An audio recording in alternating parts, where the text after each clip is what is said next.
PR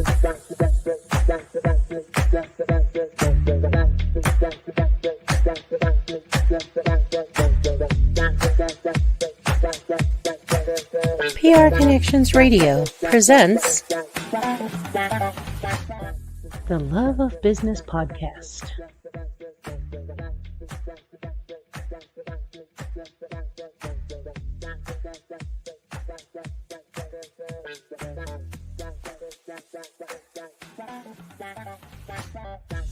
The Love of Business, nurturing the entrepreneurial spirit.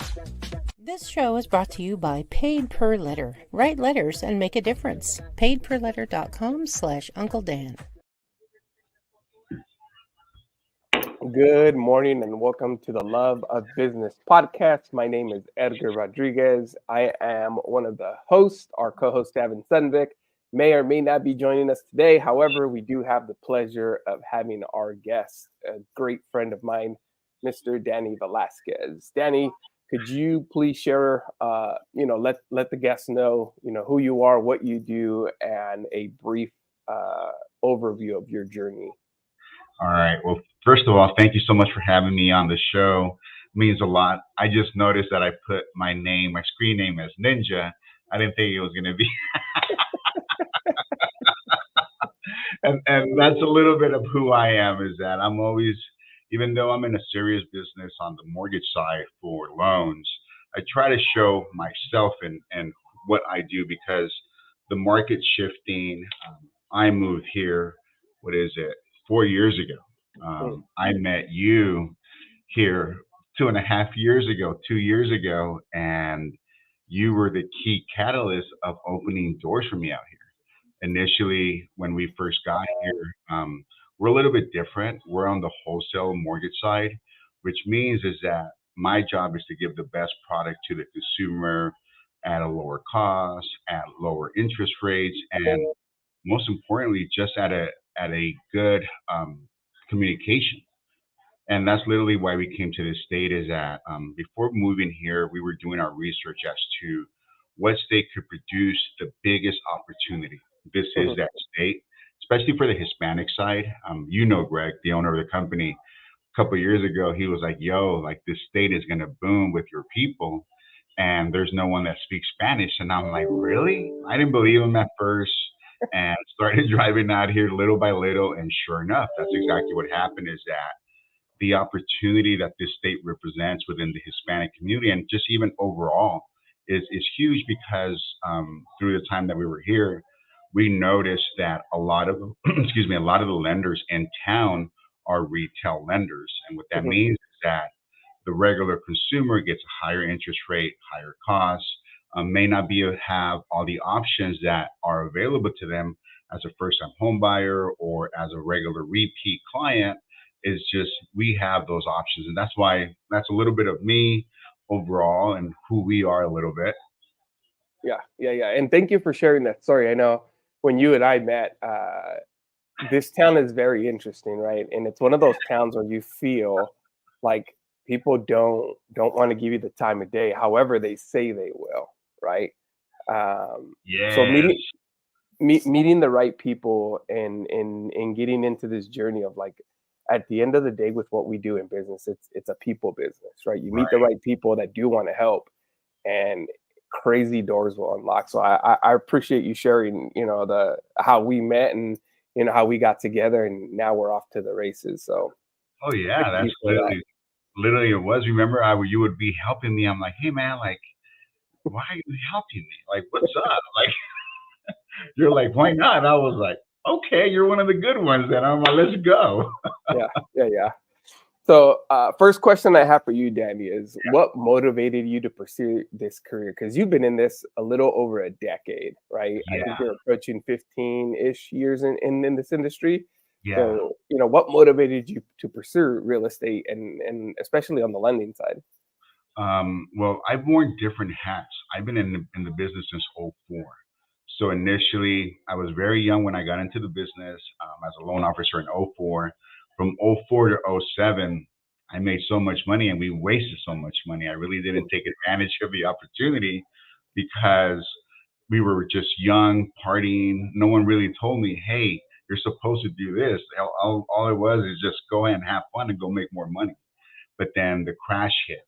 Once the crash hit, is I moved. I was actually living in '07. We were here in town in '06, give or take. And then when the crash hit here in the city, everything stopped. Mm. Construction, people left. It was just a mess. So I left back to LA. And LA, I was finding it difficult to find a job during that period of time because the recession was rough. And then I was lucky in '08, from '08 to like 13, give or take, where my good friend, she has a law firm out in Beverly Hills. And she was like, hey, Danny, we're working on modifications and other areas of law. Come and work for me. And I'm like, I was so burned with mortgages. I was like, you know what? I'll do something different. And it ended up being kind of the same thing where I started finding about bankruptcy. I have a background in bankruptcy law, credit repair, debt settlement. I know real estate. I know a lot of stuff with the modifications. So did that for a very long time. That's where I think me as a person changed because we were dealing with so many people that were losing their homes. We were going to court. Grandma, grandpa, everybody was crying coming to the office. So that's where I think my thinking, and I grew up, I think, where I had a lot of empathy for our people because up until then, I never really worked with the Hispanic consumer. Mhm. From there, that's what started changing. And from there, I just started really helping them out.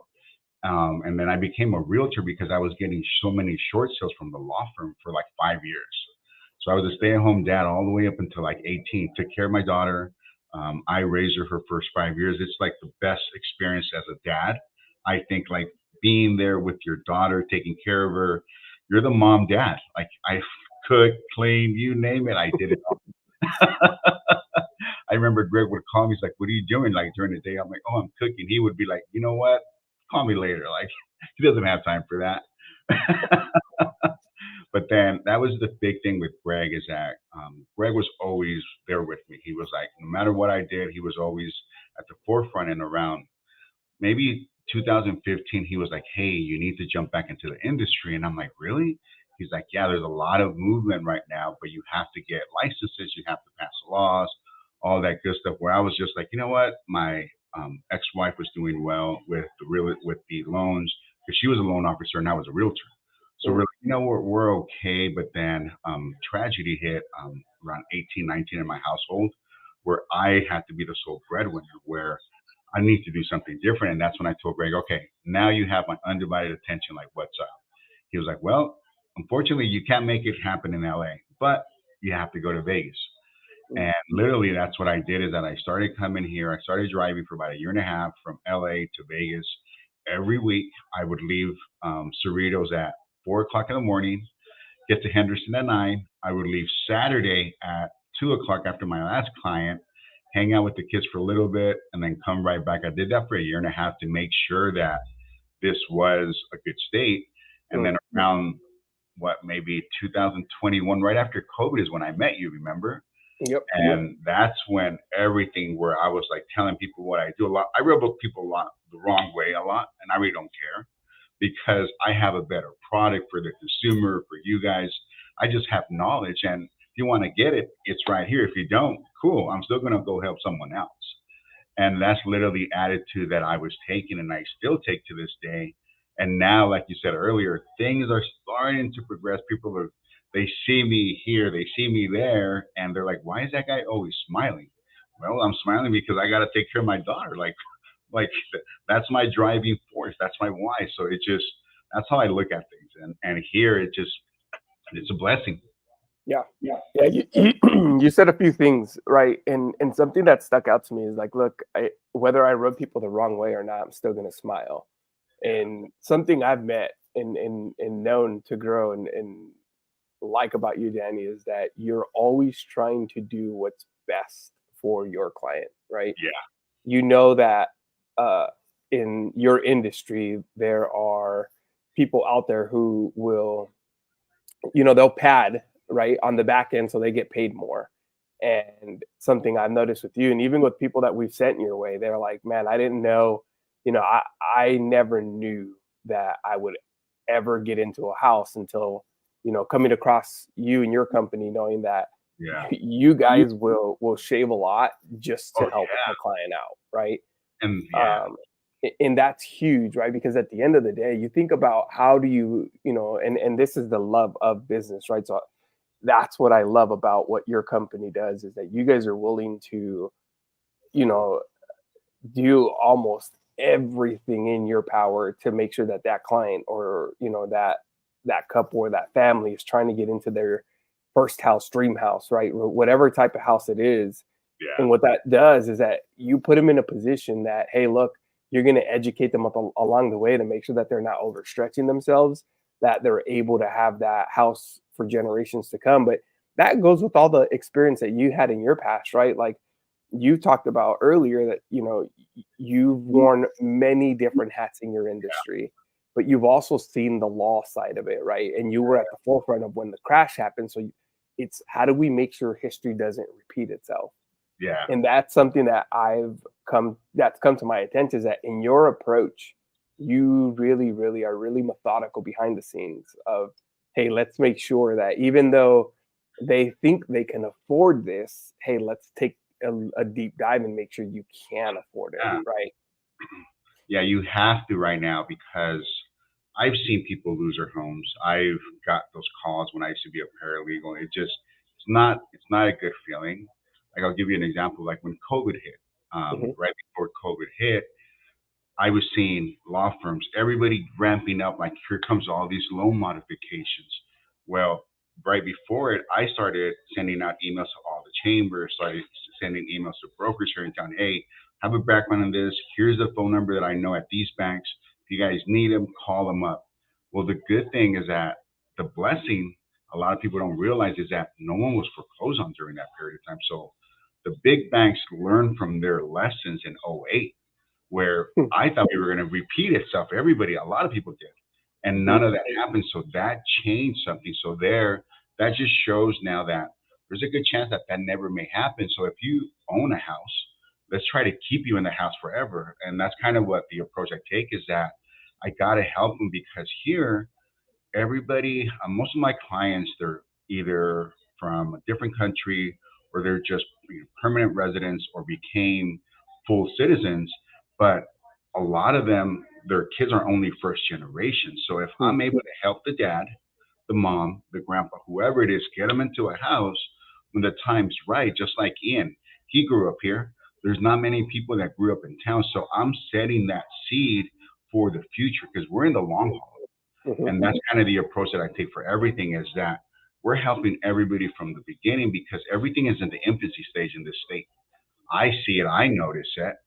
Especially in my industry, there's not many wholesale lenders here in town that are willing to reduce their what they're making on these loans to make the loan work. And we are because we know that if we help them, there's a good chance that I may wake up the next day just because I helped them. So I'm okay doing good deeds all the time because I need all the help I can get, Yeah. especially how I am. Yeah, yeah, yeah, and that's the good thing, like the great thing about what you guys do, right? Like it's putting them in a position for generational success, Yes. right? And the house is that foundation, right? You're talking about like for Ian, for example, right? It's you don't nowadays, like when I first got here 17, almost 18 years ago, to find someone who was born and raised here was hard, right? Like there Right. were unicorns, but nowadays, right? Like I got both my daughters who were born and raised here, and I Yeah. don't foresee them leaving. However, I don't know what the future holds for them. Correct. Now, with that said, here's another question that I have because this is has Uh-huh. to do along with what we talked about. But how does your business approach sustainability and social responsibility impact the community? Easy, man. One of the things that we do very different than a lot of retail lenders is we offer DACA loans. A lot Mm, of people shy away from those. So that right there, by me giving one person that loan, I just fill that generation's gap. And that's how we're doing it is that we have that element where we're willing to offer this program for a lot of people here. Doesn't have to be, they just have to be a DACA recipient for whatever reason. A lot of lenders in town don't do that. mm, The other thing that we do is we're heavily involved in the community, as you know. I'm Hmm. out there. I'm at a lot of events. At a lot of events for different organizations. My job is to just kind of be a disruptor. Hey, this is who we are. This is what we're doing. And if you need help, I can help you. And if you have questions, I can help you, because the other part is that we read so much on a daily basis. Um, there's so many things that I have to read from different lenders. We have over 60 different banks, so that means 60 different ways to structure something. So let's just say you say, "Hey, Danny, I'm looking to buy this weird stuff." All of a sudden, I see a lender send me an email, and it's that weird stuff. Hey, Edgar, guess what? Now I can do it. And Hmm. so those are all the things that is sustainable for us, because that's why we have so many lenders. We want to be able to have different products at all time, because the consumer, the self-employed person, they aren't the same. Everybody has different weird things. And so Hmm. if I'm able to provide different options and even the regular options at a lower cost, why not? And that's kind of our thing. Our thinking is give the best product to the consumer, let our work for itself speak, and then if they feel that we merit that referral or that connection, guess what? At that point in time, then we do. Hmm. And that's just one of the ways that we do it. Yeah. See, I love that, and that compares to business, right? Like, no matter what the variable is when it comes to the what the consumer's trying to buy, Yeah. you guys have 60 different lenders, banks, right, that you can compete with and say, hey, depending on your situation, because it's ebb and flow of just like business, right? When I'm working with a business owner, the situation can vary. However, it's the result that they're getting and why they're in this journey. So you think Right. about the mortgage side of things or the lending side of things, there's a lot of variables that can happen when it comes to constructing a loan. When it comes to business, there's so many different businesses, there's so many different products and services that people offer. But how do you get that messaging out there is how it impacts our local community, right? Through what we do and what you do, they go hand in hand, right? Your goal is to provide that sustainability with having a place to call home. Yeah. Our job as coaches on the business side is to make sure that they have business so they can provide for everyone they employ, right? Making sure that they have a sustainable business for generations to come. So, next question is: in what ways do you believe businesses can make a positive impact on society and the environment? Easy. Right now, we have to be nice. That's it. I'm being real. Like, it just, the things that are happening right now with society after we got out of COVID. If you notice, initially when we got out, everybody was super nice, everybody was cordial. Right Hmm. now, everybody's walking around like, no, I'm not going to hold the door for you. I'm not going to do this. The other day, I went to church. Yesterday, I went to church.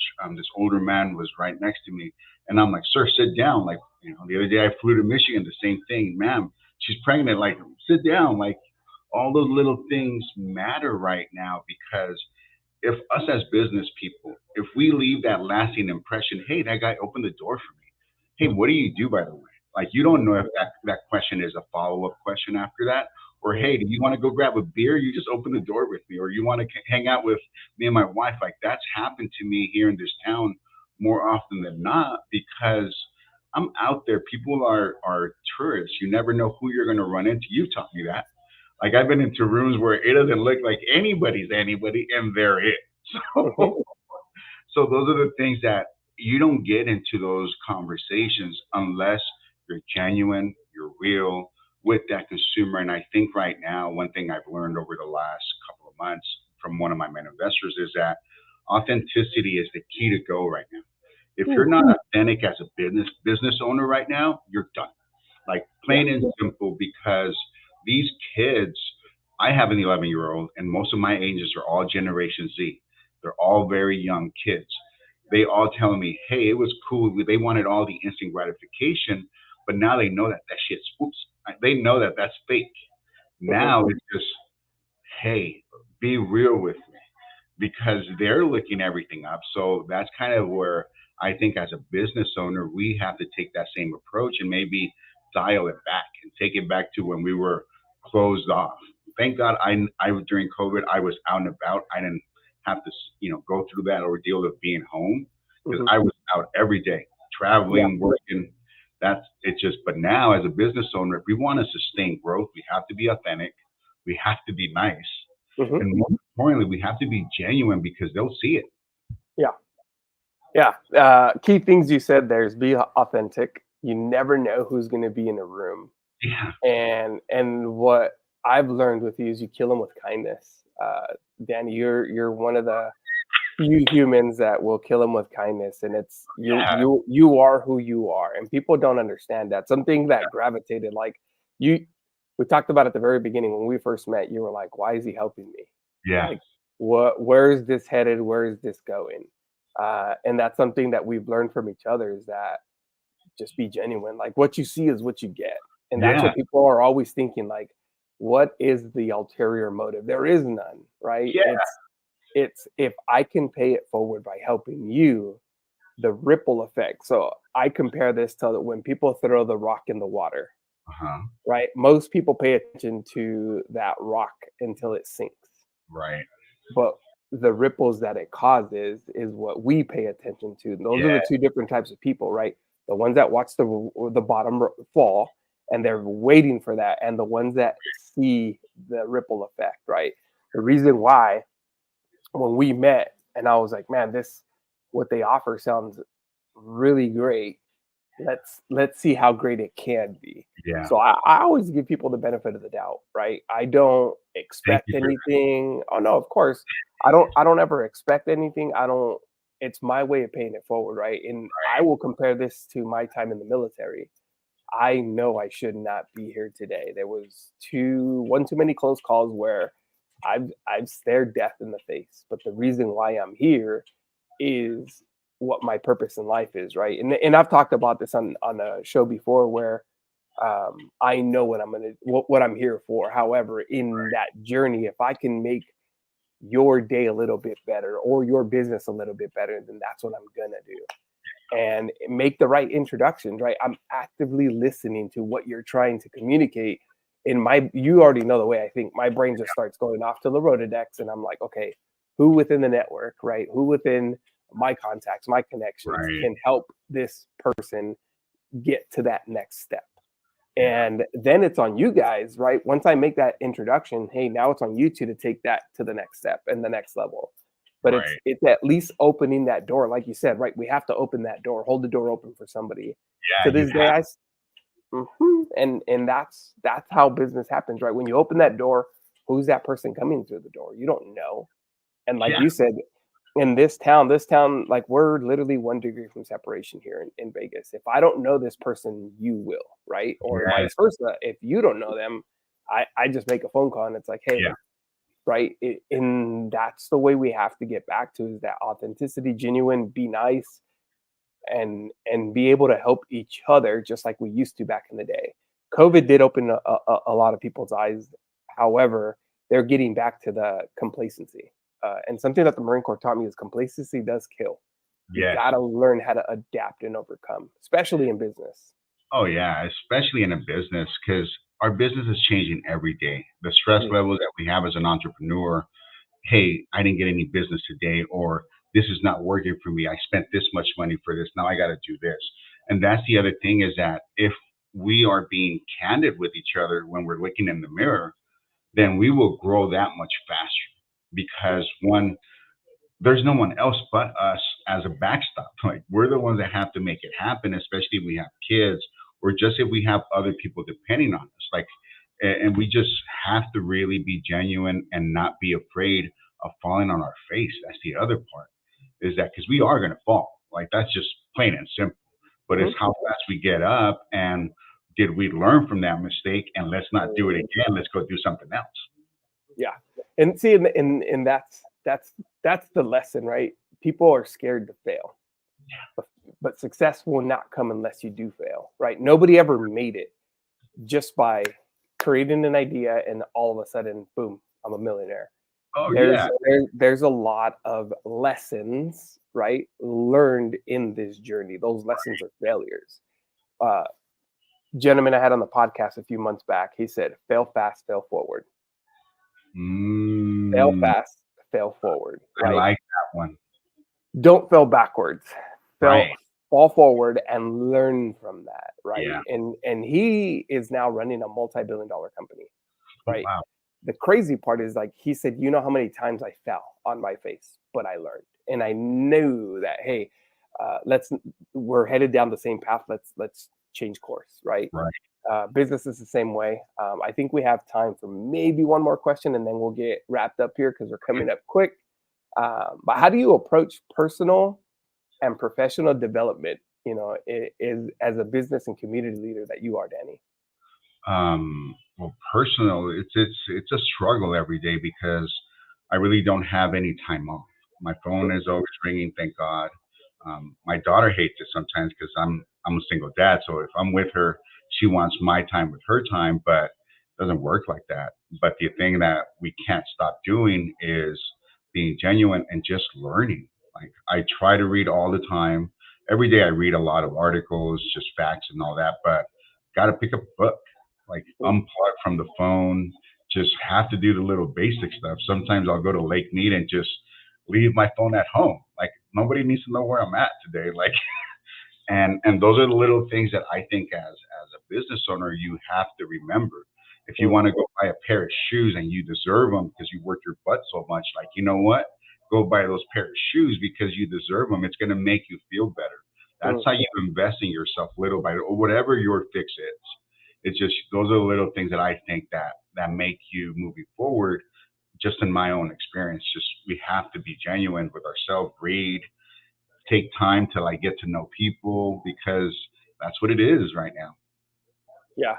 So I like what you said, right? Is the self-development part comes from reading books, right? Yeah. Whether it's a book, a podcast, those are great mentors. Those are great lessons to learn from. The other thing you said was boundaries, right? Even though your phone rings all the time, your daughter doesn't like it, but it's a blessing to have that phone ring because it could be the Right. quite opposite, right? And it not ringing, business not happening. However, you've learned to just leave your phone and unplug, and hey, I'm gonna go out. I'm gonna Yeah. go to Lake Las Vegas. I'm gonna enjoy my time with my daughter, and just be away from the world. That balance is something we need to mentally reset, right? Because business is not all sunshine and rainbows, right? That's why there's mentors out there. Uh, Surround yourself with people who you see as success and learn to pick their brains, right? Don't be ever. One advice I give people is don't ever, I mean, the advice I give people is one, I'm not a mind reader. If I was, I'd be a millionaire right now, right? I'd hit the lotto multiple times. So if there's something that you're going through in your business journey, air it out, right? Right. Find that trusted circle and say, hey, here's what I'm dealing with. Have any of you ever dealt with this? And how did you deal with it, right? At the top of the podcast, we talked about people saying they want to help, right? But they Right. never show you how to help, right? And Yeah. that's the same thing with business is what I've learned as a coach and mentor now, right? Is that I've got people out there that'll say, oh, well, yeah, I want you to be successful. Great. Well, how do I create the success? Yep. Uh, and that's the how to is knowing how you help someone and teaching them, hey, how do I guide you in the right direction? I know Yeah. we got about 2 minutes, Danny. So, what's I want to say thank you for being on the podcast. Take a minute, talk about you, your company. How can people get in a hold of you? Well, first of all, thank you so much for having me on. It's a joy to be on here and see the growth that you're having. Let's go. This is what we're doing out here. With myself, I'm heavily active on social media. You can find me at Danny V Lending. Just Google that up or Instagram it, Facebook, LinkedIn. That's who I am. The company that I work for is GFL Capital Mortgage. We're a wholesale lender. We're here in Henderson. We're heavily vested. The owner of the company bought us our condo office, so we're not going anywhere. We're trying to be a staple here in town. So that's a little bit about us. We're also on the radio Saturdays at 7 a.m. And also 12 a.m. on AM 670 KMZQ, a local station. So we're doing a little bit of everything. And then you may see me on some billboards out there. Yeah, definitely see me on the billboards. Well, Danny, I want to say thank you again. Best way to get a hold of me, I'm usually on LinkedIn. You could just find my name, Edgar Rodriguez, or you can visit our website, masterthenetwork.com. And if people have questions about, their business journey or business success and how do they get to that next level, we're very easy to get a hold of us. Myself and my team, we're a veteran-led company that can help you get there. So thank you again, Danny. Thank you. I look forward to the next business podcast. Thank you so much. Take care.